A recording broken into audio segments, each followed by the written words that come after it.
Hello and welcome to Black, Brown, and Bilingue, where our mission is to unite the Black and Brown communities through education, storytelling, and community engagement.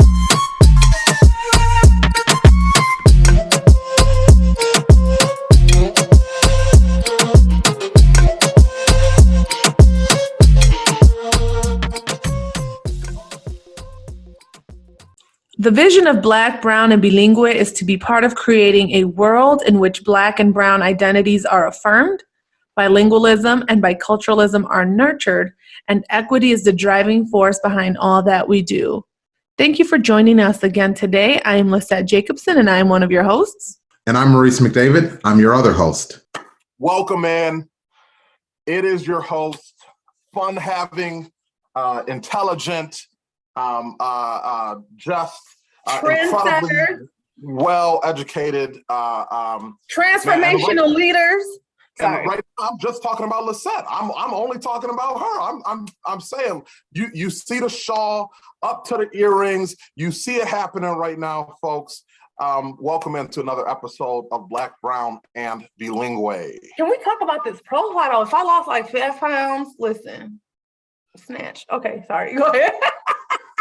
So listen, those of you that are listening just to the podcast episode, of course, you're missing out on the video.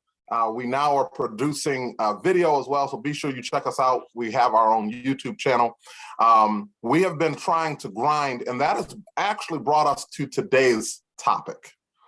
I have felt over my time as a professional, an attack on my person, on my character, with regard to me having natural talent, but not always putting in the hard work or being disciplined, which I think is the word that my co-host is going to talk to you about. Not being as disciplined as I could be, which would then actually take that natural talent and take it to the next level. Well, you didn't just summarize the argument, Maurice. All right, but so we have to bring it back. So there have been instances where Maurice and I have had to collaborate, as well as when we were in our program, right? We would talk about how master's program, by the way, not like a drug rehab program. Right, in our master's program. Okay, you goofy. We were in our master's program, and we would often have conversations about how much Samantha would do for you in terms of doing your homework assignments and such. You said she would do all the readings, and then you would roll up to class and then just be able to talk the birds out of the trees, which again, I am not mad. I'm not mad at you, because I will be the first one to say, if there is a group project in any of our upcoming classes, you better believe I'm going to want to work with you, because I know that with minimal preparation, you will do a good job and give me a good grade. Like, let's not front here. I would love to be your partner forever. However, there have also been instances where, even just working and producing this podcast and other endeavors that we have pursued because of the podcast, I think if you had a little more discipline, that natural talent, because it's real. I think you are very charismatic. I think you're just overall a likable guy. You're an eloquent speaker. You are very engaging. I'll be the first one to say, I can listen to you talk all day, right? I'm sure the listeners listening are like, oh, who's that Black man? He sounds like Obama. I'm sure you got that, right? In fact, you started to do the little a little earlier, but I will be the first one to say, though, you have so many gifts, and I think God has definitely given you many gifts, that if only, right, you would pair that with discipline and focus, you would be on another level. Because I feel like where I get you is on the discipline piece. Okay. Like I don't feel as naturally gifted as you. I know I have my talents. I know I have my skills, but there are things that just come very naturally to you that I know don't come naturally to me. And I really feel like if we were to merge my grind with your gifts, I mean, we would be killing it right now. So if you will allow me to respond to that, and then I want to ask you a question, because I have, I think, two pieces here. I think that focus and discipline are very different from grind, right? And so I think initially when you and I would have these conversations, I would be like, what does she mean? I'm definitely grinding. I'm up till such and such time at night, putting in work. I'm definitely, by the way, now that I've discovered audiobooks, I definitely am doing all my reading. I just, full transparency to everybody out there, I'm a slow reader. I've always read at or above grade level, but I just do it slowly, right? And so anyways, still got that, young 27 or whatever on the ACT. You said 27, but okay. No, 27, 26 the second time. Thank you, my homie, though. And I know, go ahead, hey, Lissette killed it, though. So, and again, I think, but I bring that up only because I think that it speaks again to actually what we're talking about, right? Did you do any prep for the ACT? None. Oh, okay. All right. So then maybe you're just naturally more gifted than I am in that area, because I also did no prep. Anyways, my point is this. Let me tell you, for a side note, can I tell you what I did the day we took the ACT? I still remember I was walking in the hallway eating Flamin' Hots. Sounds very, very early 2000s of you. Good. Right. And I was just trying to recruit my friends. Like, are we going to kick it after this? Because I think it was like an early release day or whatever. Yep. And because we live by the lake, we would go and hang out at the lake afterwards and just drive around in the parking lot, listening to music. And I was eating Flamin' Hots, trying to kick it with my friends. Because you got to remember, if you listen to episode 1, season 1, I didn't think I was going to go to college. Right. Like, I didn't think I was going to go away to a 4-year institution. And so to me, it was like, eh.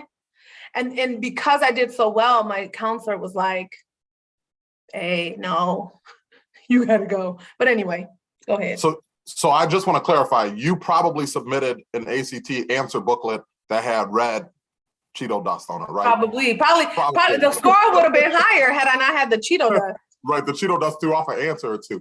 So anyways, I definitely have always felt like I've grinded. In fact, I have felt like at times, and again, we've talked about this even in the exceptionalism episode and some of those others, I felt like at times I've needed to grind more as a Black man in education than some of my colleagues, because there were additional things put on my plate. Definitely. What I think, though, and I actually saved this for today's episode, because I'm going to give in to you a little bit in the areas of focus and discipline. Yes. I think that my grind has actually been extraordinary at times, but unnecessary because of procrastination, right? Because of areas where I have been like, hey, I know I can do that tonight. I know I can write that paper in one night and be okay. So why do it earlier? Now, the piece that builds into some of that, though, is the focus. And you and I have talked about this as well. Really, from high school forward, I have been somebody who has been involved in more than one thing at once. So I was doing sports and the president of the Black Student Union, right? And involved the church in high school. And then kind of going from there. So when you talk about discipline and focus, Lissette, help me out, right? Give me some details on what you mean when you talk about discipline and focus. So I think, number one, right? There's no doubt in my mind that you have not been grinding. To me, that is not at all what I'm speaking to. And I often also see people who are busy, plenty of hats in different arenas thrown in, right? Is that a thing? Did I say that right? Anyway, You got what I'm trying to say. Yes. Yeah, I got you. So I think that again, you are not going to get an argument from me on that part. But I think that you could be so much more if you practiced some focus and some discipline so that you are not procrastinating, that you're not leaving things for the last minute, because you know your natural talent will get you the desired outcome. And that is my point, is that there's going to come a time, Maurice, where someone with half your talent, but twice as much discipline is gonna outperform you. Because I do think there's a certain point where natural talent is only gonna take you so far, right? And for me, it's funny to hear, not funny, but it's like interesting. I think we both have a different perspective, perhaps even opinion on what grinding is. All through high school, I worked. I had to save money to go to school or to even buy a car. If anything I wanted, I had to actually have a job. So I was working a ton and a full-time student. In fact, I worked so much that I hurried up and graduated early just so that I could get that extra time in to work 60-hour weeks. So I know, and I was working 2 to 2. So, and that place was like maybe 40 minutes away. So I wasn't getting home till like 3, 4 in the morning. Wow. You know, so I don't think that you're not grinding. I think some of that is also relative to, you know, people's experiences. To me though, for you is this, as a leader. And then that led us to that next topic, right? Where we talked about, to be an effective leader, you need some of that discipline, and you need to be able to prioritize the more pressing issues, because all those other things and having your hand in the pot in all these arenas, you again are not going to see it through. Like, had you focused on whatever you're doing right now 100% or even 90% as opposed to 25, because I feel like you give to a lot, right? And I've always told you, like, I'm not going to come between you and Jesus, because I feel like your ticket to heaven is mine too. So that we'll talk is some like, more about that. Maybe that's another episode. Yeah, I do, because I'm going to heaven by proxy. Anyway. But anyway, I really like that. You have so many things that have your attention, but I think some of it is unnecessary. So we were sitting, Lissette, last night, and I continued kind of down this thought process last night at looking at, you know, the different things that I have going in my life right now, right? So, for example, tomorrow night, or actually tomorrow morning, I'll go and read my new children's book to some kids, right, at another school. And then tomorrow night, I'll go to the police civilians review board for the city of DeKalb. And then, like you mentioned, church is Sundays and Wednesdays minimally. And then you're a principal, right? And so I definitely do think about, you know, kind of all of those things. Those are really the main things that I have to do, apart from being a dad and a husband, right? And I think that those things are also really, really important to me, obviously. But when you talk about focus and discipline, you know, I think one thing that actually I've gotten better at that is important to me is that ability to pull out for a moment and rest, right? Like pull out of the ongoing shuffle. How do you work in rest in the midst of focus and discipline? Because I saw you had posted one day, maybe a month or so ago, that part of self-care is making sure you're ready for Monday morning. And so it's doing the work on Saturday for a couple hours to make sure you're ready on Monday. And I thought that was a really interesting idea. I am truly in a point in my life where if something does not really speak to me and is not really in alignment to what I want to do, or if the timing isn't even right? Like, there have been conferences and events that I've wanted to go to, or even professional development that I've wanted to engage in, that, number one, I know those opportunities will come again. So if the timing isn't right, I don't do it, because I think my job as a principal is so demanding that I need to be my best self. And I'm still not at my best self, but I have really learned that just because there's an opportunity in front of me doesn't mean that that will be the only opportunity. I'm confident that other opportunities will come, and that, you know, the timing has to be just right. I also have stopped from beating myself up. I think early on in the principalship, I would beat myself up for resting, and I would think, oh, why am I laying down? Right? Like, I could be working on evaluations, or I could be working on the staff meeting agenda, or I could get back to this email. And I realized, like, beating myself up as I was resting was not really allowing me to fully be rested. And so the discipline is my biggest form of self-care, right? Like, I have a routine. Routines to me and structure are very, very important, right? Because I don't want to waste time doing things that, you know, are moving me away. I think it just comes with focus. And I think it comes with having the ability to believe that whatever good opportunities are presented to you, more of those will come. Yeah. And That's go ahead. Sorry. no, that's okay. And, you know, if the timing isn't right, you have to really, I have an ability in this, and I think part of this is my anxiety. If you're listening, there was a whole nother episode of me being just an anxious person, based off the trauma that I went through as a kid. But, and I don't want to quote Kanye up in here, but kind of how he talked about being bipolar was his superpower. Being anxious is my superpower. It gives me an ability to think over a year in advance.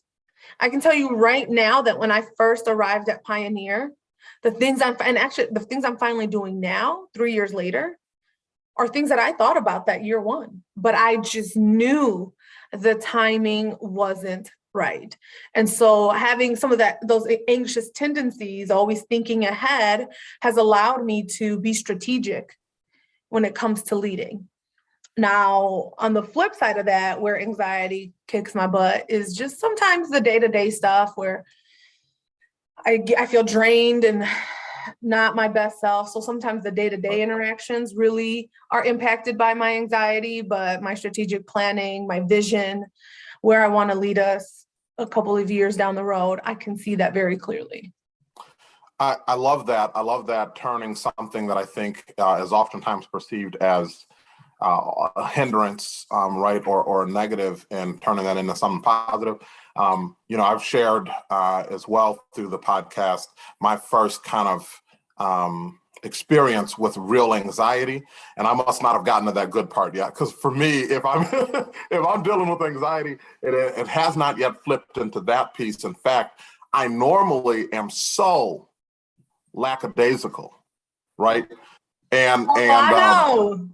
And I think for some people, it's really actually bothersome. I've watched it hurt some of my relationships, because when they get upset about something, they want me to be equally upset about it, right? Or equally as concerned about it. And it's not that I'm not concerned or that I don't have that empathy, but I just am always coming from that optimist perspective of it'll work out. Instead of, I like those, one of the things you said, right, is here's how it's going to work out, right? I'm thinking about how it's going to work out. And I've tended to be a person who I think is very much so, it will work out. And up to this point, it has. Now, a lot of that comes, though, from my faith system, right? That idea that all things work together for good to them that love God and are called according to his purpose. So I can see where even if I've got to go through this difficult moment, it can still produce something positive. But there was something that you had commented on earlier, you know, that I definitely wanted to get back to, and that was just this idea of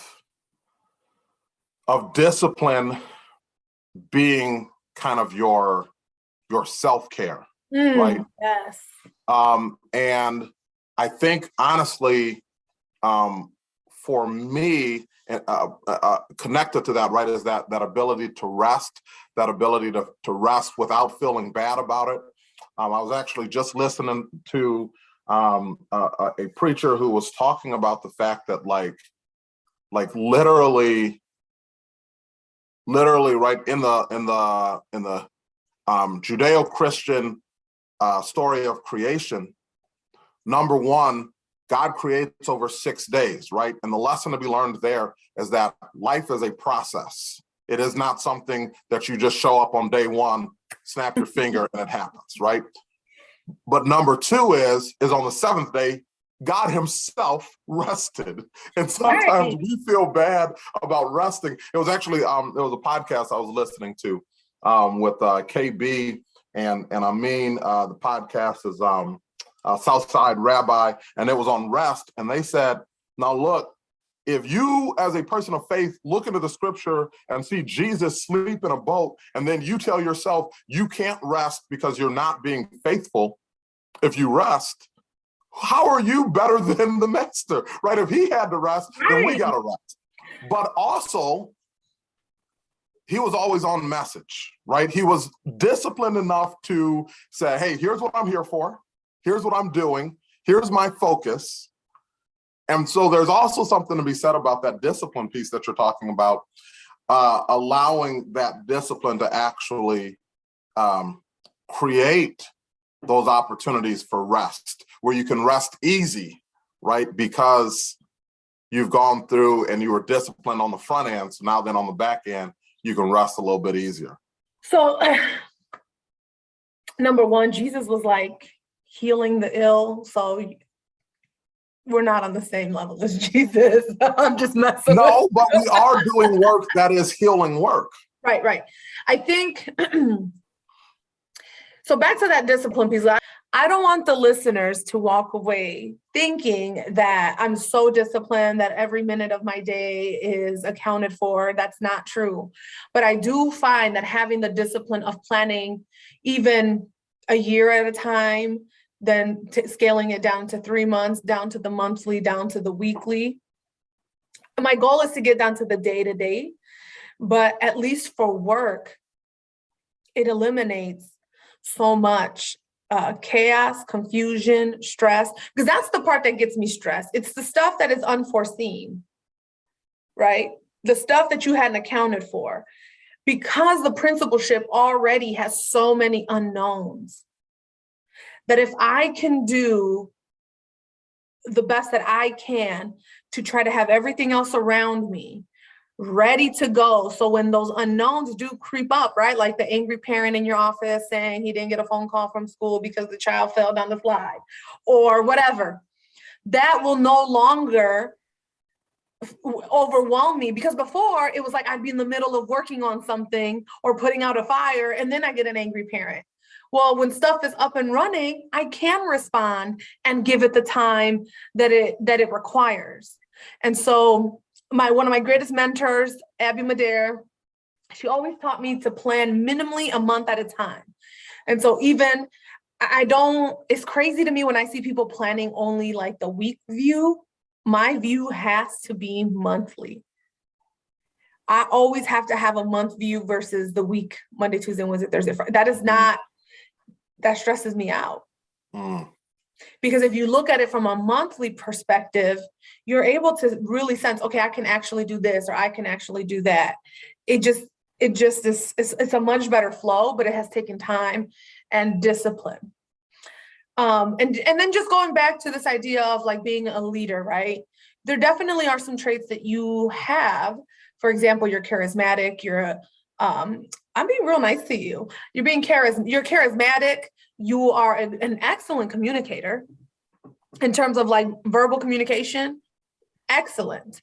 You're kind. You genuinely love your job. You love your staff and your students, and you love working with families. So again, you have all of these good qualities. Now just imagine where you would be if you were a little more disciplined in your approach. That is all I'm saying. And stop saying yes to every darn thing. It's not a missed opportunity. It is not a missed opportunity. I think, especially, the conversation we were having last night, you can still pursue the things you want to pursue, but on your terms. Right now, we're saying yes to things that are on other people's terms. Start saying and doing the things you want to do under your terms. So I was reflecting on that a little bit too, though, Lissette, and I don't know if this connects to your spirit like it does to mine. But have you ever watched a documentary and thought to yourself, this is my new cause? Like you're so moved by the documentary that you're like, I gotta do something. I have to do something about what I just saw. We have missionaries come and visit our church, and I'm like, I gotta go to that country. And it changes with each missionary, right? Because I think one of my strengths and one of my perhaps I don't want to say downfalls, but shortcoming. Is my empathy makes me feel like I have to be involved in this and I joked with you when we had talked about this in the past, and I said, well, it's because I'm so excellent that I have to touch everything, right? And I'm so glad you knew I was going with that, right? You know I was going to bring that up. But that was a joke. Here's what it really is. I'm so moved by the human experience that the idea of there being violence in Chicago, I want to go try to help that. The idea of there being hungry families at the border, I want to go try to help that. The idea of there being war-torn countries, obviously there's Ukraine, and we could have a whole nother episode on how the world has responded to Ukraine versus the fact that there's all these other countries. But I know, having had that ability, that blessed opportunity to travel internationally, I've seen things that I feel like the empathy in me is like, I've got to be a part of that somehow. Okay. And I think that's the hard thing with saying no for me, is that I feel like I'm letting somebody down, and there's something in me that is called to serve, but I'm working on the idea that am I better off serving 2 or 3 things really well than serving multiple things and feeling stretched thin and trying to go from place to place. One of the things I learned right as a young preacher was, if you get a chance to preach all across the world and all these awesome conferences, but your family doesn't know that you love and care about them, you will regret every single message. So I definitely have thought about, okay, how do I make sure I'm a dad first, husband first, and then everything else? But that's where it's rooted, I think. I think it's rooted in that empathy. Knowing you, Maurice, I definitely can see that being the issue, right? I also think that you have a natural zest for learning. I think you love to learn. I feel like you like to immerse yourself in different experiences. Again, these are all wonderful traits, but I also think that you are limiting yourself by not being able to give it the attention that it requires fully, right? You're not fully committed, or not committed ain't the word. It's not committed. It's not committed. Hold on, because we had some of those conversations. No, you're committed, but I think you're not able to give it the energy it deserves. That's a better way to put it. You don't give it the energy that it deserves because you are stretched too thin. So You really have to sit down with yourself and think about, what is it that you want to accomplish and under whose terms? Again, I'm very much now at a point where I know myself enough to know, like, no, that's not worth my energy, or yes, that is. And it's kind of refreshing, right? Because I feel like in my 20s, and maybe I'll look back at my 30s when I hit 40, right? I feel like in my 20s, a lot of those yeses were for other people. They weren't for me.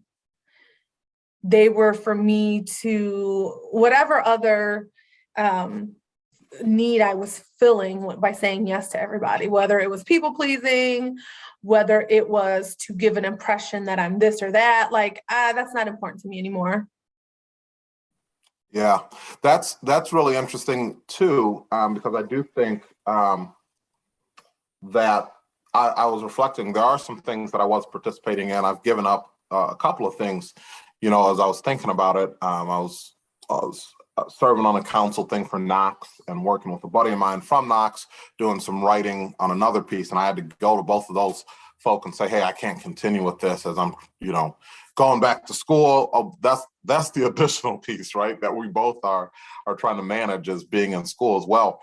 But I think about, for example, my work with the Diverse and Ready Teacher Network, right, which does draw my attention every so often, but it also has created some opportunities then for us to go and do some, make some other connections, right? And so, and I think about, for example, your work with Golden Apple has created some opportunities for us, right? And so I do like those other things that like they require less, but they're great connections that then we get to come back to and say, hey, we're going to do this together. And so I think that has also been just kind of a neat little side, not hustle, but just an additional result, right? Of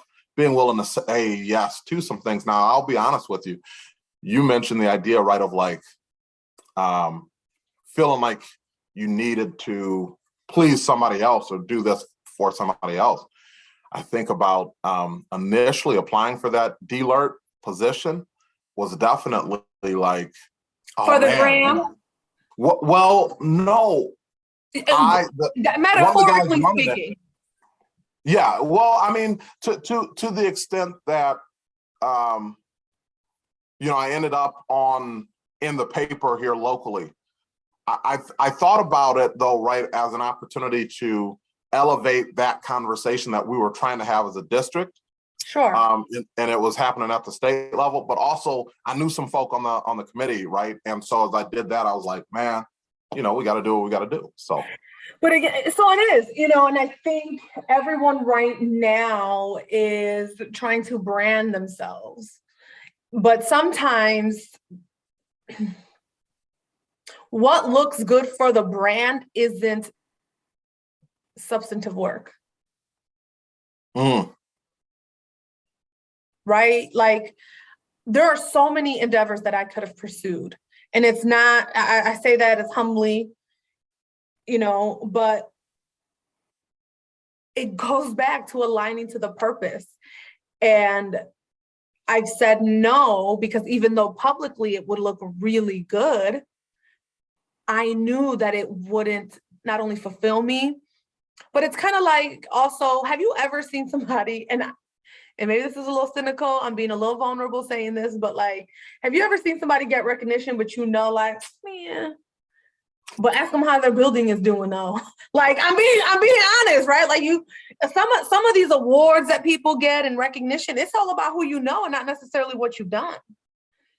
And I want to make sure, and maybe again, it's an ego thing where if there's anything that I do, I want people to be able to say, but you know what? Her building is up and running. But you know what? She may be the X, Y, or Z, but she is doing her thing at Pioneer. Like, I never want to be the inverse of like, yeah, she's posting all this and the other, but the building is falling apart, because people will try you. Right. People will try you. And so for me, like, I never wanted to be that person to take on all these things and then have the major focus, which right now is being a principal, to that, suffer. Such an important comment there. I'm thinking about a conversation that I had with district leadership in the past, at some point in my career. A district leadership person had come to me and asked me about taking, if I had seen that there had been posted a DEI director position in another district. And my response to this person was, no, I'm not out looking, number one. Number two is, for me to go and take that position, I want to be able to talk from experience about having done it. Yes. Right. And so I Yes. don't want it to be, well, I've read this book and I'm going to parrot what this author said. I want to be able to say, hey, I've taken what this author said and I've put it into application, put it to work. And now I can talk to you from that experience. So I think it's really important to, again, be able to say, like, here's the work that I've done. In fact, I'm reading this book right now by Dr. Anthony Muhammad, Transforming School Culture. And Rebecca DeFore writes the intro. And that's one of the things she notes about this brother is she says, by the way, he's not talking to you just from a research perspective. This brother was a state of Michigan Principal of the Year turnaround building, high minority, high, low income building to performing building. So when he says this helps, please know that this brother is coming from an experience of it helped his building, right? And that's what he's learned from that. So I think that brings a level of credibility that we want to be able to bring, you know, as we continue to expand and offer PD and do those types of things. So, right. And sorry, this tea was really hot. That's precisely why I, again, focus right now at being the best principal that I could possibly be. Obviously I have to continue my education. So that's the next thing that's really got my thing, like that's taking my time. And then, the podcast. I also think though, with my kids and my husband, they support all of these endeavors, right? They hopefully don't feel, I don't think they do, neglected, right? We're a very tight-knit family. Because outside of that, we really don't do much. Like I don't have that need to just be on the go, go, go. And so my hope is that down the road, when you and I are expanding and providing more professional development, that we are going to be able to offer something that maybe a professor can't offer, and that is experience. And you talk about empathy. I think that's what's going to make it so great, because we will be able to empathize with some of the challenges that administrators go through, because it's so real. Like, I don't think we realize the emotional toll that the principalship can have on you, especially in those first couple of years. Like, I still feel like I got some PTSD, right? So I never want someone to look at me and say, look at her spending all this time doing PD, but isn't even focusing on her job. Yeah, I think it's. I'm proud of you, though. Thank you. Same. I was going to say igualmente. So, because we are empathetic leaders and we want to mentor leaders down the road and perhaps help their schools or their organizations, what is some advice now looking back? Because you've got some gems here, Maurice. Like, you've really reflected and thought about this. What are some things that you would say maybe to a novice principal, a novice, maybe just a leader, if someone's in a leader role right now? What would you say? Here's something that was said to me earlier this year, and it has continued to ring in my head. And that is this: reflection is powerful, but action changes things. Ooh. Right. So if I was to record this episode and have made these reflections, but I don't do anything differently, then I will continue to get the results that I've already gotten. And I could say, those have been okay. Look at me, I'm doing okay in life. I'm, 34, I'm a principal, it's been okay. But if I am looking to excel at a rate quicker than I have up to this point, or in a way differently, right, than I have up to this point, then to reflect is one thing, but action is what will create that change. And so sit down, right? What I plan on doing before spring break is out is I'm going to sit down. I'm going to write some things, and then here's my actual plan for the end of the school year, right? We got April and May. So for April and May, what can I do? And then I can sit down in June and say, between June and August, when I'm standing in front of staff again, what can I do to be a better principal? And then again, in August, meet with that team again and begin to build there and again have conversations. Yes, but what's the action? And I love that. I'm so proud of you, Maurice. I think that you have always been reflective, but I think that piece of like the action is what perhaps was not there yet. I also have to admire your ability to receive my feedback, for as uncouth as it may come off sometimes. But I really do commend you, because I do think like sometimes there were moments where I'd be like, why are you doing that? Or you'd be like, oh, you're a hater. And it's like, no. I want you to focus because I want to see you win. Because if you win, I win. And if I win, I win. There it is. That's what I was waiting for. That's what I was waiting for. So I can never just be nice. I always got to give you a little zinger. But I think what I would say to the listeners is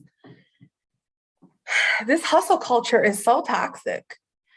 And social media makes you feel like you're behind. Behind what? What are we truly behind, right? Take the time that you need to rest. Saying no is okay. And make sure that everything that you commit to really aligns to your bigger picture and your bigger focus. And if you are someone who struggles to find that focus and narrow down your interests, then you're going to have to be super intentional about pursuing those things under your terms, because so long as you are working under another organization or district, you're not going to be able to pursue all of those endeavors and do them justice. So it's fine to have a lot of interests, but you're going to then need to do them on your own terms. Which again, may be a whole nother episode, folks. Doing things on your own terms, entrepreneurship. Listen, anyways, this has been a great episode, Lissette. I appreciate, as always, the conversation. I hope our listeners and our viewers have gained something today and are able to take it and, again, put it into action. For Black, Brown, and Bilingue, this is Maurice McDavid. And I'm Lissette Jacobson. Muchas gracias for tuning in. Adios.